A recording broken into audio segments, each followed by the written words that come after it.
مضامین قرآنی افضل مشکات کی زبانی پارہ نمبر 28۔ قرآن مجید کے 28ویں پارے کا آغاز قد سمی اللہ کے الفاظ سے ہوتا ہے۔ 28واں پارہ کل 9 سورتوں پر مشتمل ہے۔ سورہ مجادلہ، سورہ حشر، سورہ ممتحنہ، سورہ صف، سورہ جمعہ، سورہ منافقون، سورہ تغابن، سورہ طلاق اور سورہ تحریم۔ پارے کا آغاز سورہ مجادلہ سے ہوتا ہے۔ اس سورہ مبارکہ میں اللہ رب العالمین زہار کے قانون کا ذکر فرماتا ہے کہ جب حضرت خولہ بنت ثعلبہ رضی اللہ تعالیٰ عنہ کے شوہر حضرت اوس بن ثابت رضی اللہ تعالیٰ عنہ نے انہیں کہہ دیا کہ تم میری ماں کی طرح ہو، وہ آپ صلی اللہ علیہ وسلم کے پاس حاضر ہوتی ہیں اور اس مسئلے کا حل دریافت فرماتی ہیں۔ اس پر یہ آیات بینات نازل ہوتی ہیں۔ اسی سورہ مبارکہ میں اللہ رب العالمین سرگوشی کرنے کے بارے میں فرماتا ہے کہ جب کبھی سرگوشی کرو تو زیادتی نہ کرو اور نہ ہی رسول صلی اللہ علیہ وسلم کی نافرمانی کرو۔ مجلس میں بیٹھنے کے آداب سکھائے گئے کہ مجلس میں زیادہ دیر نہ بیٹھا کرو وغیرہ وغیرہ۔ اسی سورہ مبارکہ میں حزب اللہ اور حزب الشیطان کا ذکر کیا گیا ہے۔ سورہ حشر کا آغاز ہوتا ہے۔ آغاز میں اللہ رب العالمین اپنی تسبیح و تقدیس بیان فرماتا ہے۔ بنو نذیر کے ساتھ تنازع کا ذکر فرماتا ہے۔ مال فے کے بارے میں قوانین بیان فرماتا ہے۔ اسی سورہ میں اللہ رب العالمین قرآن مجید فرقان حمید کا ذکر فرماتا ہے کہ یہ اس کا ایسا عظیم الشان کلام ہے کہ اگر وہ اسے پہاڑوں پر نازل فرماتا تو پہاڑ اس کی عظمت و ہیبت برداشت نہ کر پاتے اور پھٹ کر ریزہ ریزہ ہو جاتے۔ سورہ حشر کے آخر میں اللہ رب العالمین اپنے اسماء حسنہ کا ذکر فرماتا ہے۔ سورہ ممتحنہ کا آغاز ہوتا ہے۔ اس سورہ مبارکہ میں اللہ رب العالمین مسلمانوں کو تنبیہ فرماتا ہے کہ تم اپنے اہل خانہ کو بچانے کے لیے اپنے نبی صلی اللہ علیہ وسلم کے راز دشمنوں کو نہ دو۔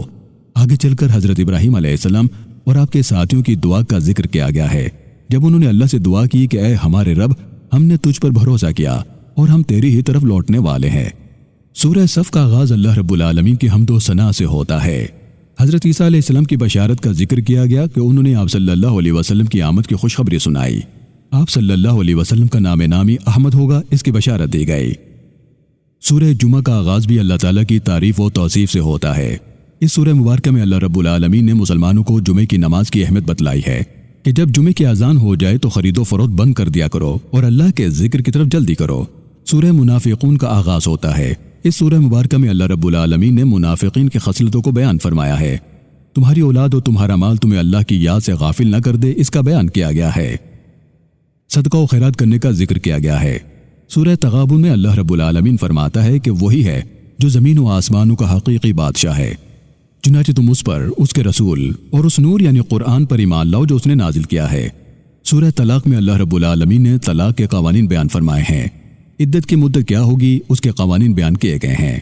پارے کے آخر میں سورہ تحریم ہے۔ نبی صلی اللہ علیہ وسلم کی 2 ازواج مطہرات نے آپس میں مل کر رسول اللہ صلی اللہ علیہ وسلم کے ساتھ کچھ ایسا کیا کہ آپ صلی اللہ علیہ وسلم نے شہد نہ کھانے کی قسم کھا لی، جس پر اللہ رب العالمین نے نبی صلی اللہ علیہ وسلم کو فرمایا کہ آپ اس کو کیوں حرام قرار دیتے ہیں جسے اللہ نے حلال کیا ہے۔ پارے اور سورہ تحریم کے آخر میں اللہ رب العالمین نے حضرت نوح علیہ السلام اور حضرت لوط علیہ السلام کی بیویوں کا ذکر کیا کہ وہ دونوں نبیوں کی بیویاں ہونے کے باوجود کامیاب نہ ہو سکیں، جبکہ آسیہ جو فرعون کی بیوی تھی وہ اور مقدسہ مریم علیہ السلام جنہوں نے اپنی پاک دامنی کی حفاظت کی کامیاب ٹھہریں۔